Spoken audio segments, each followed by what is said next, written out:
I'm very mindful when I write stories like The Good Daughter that these are crimes that actually happen. And so first and foremost, I want to make sure that I'm honoring the stories of the victims and the people affected by these crimes, because a lot of times, with the victim, that's it. Their experience is this horrific thing, and their family, the community.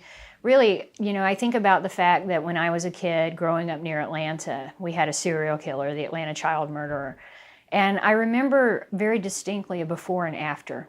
When the murders started occurring, my entire life changed. I couldn't go on the street that I normally went on with my bike, and I had to be back by a certain time. I had to check in with my parents, and people were really looking askance at strangers. Not that we got many because we lived in a small town, but I think that's really, that fear of crime changes people. It changes, especially in a small town, which is very insular. It can make it even more isolated in many ways, and people are very suspicious of each other. So I like writing about that. I like exploring how crime changes people, how it can pull them apart, and sometimes how it can bring them back together.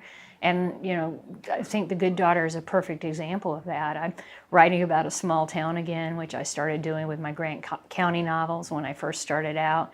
And I'm just talking about ordinary people and bad things that happen. And people always say to me, are you afraid when you write this? But fortunately, I know what's going to happen. And I think fear comes from the unknown.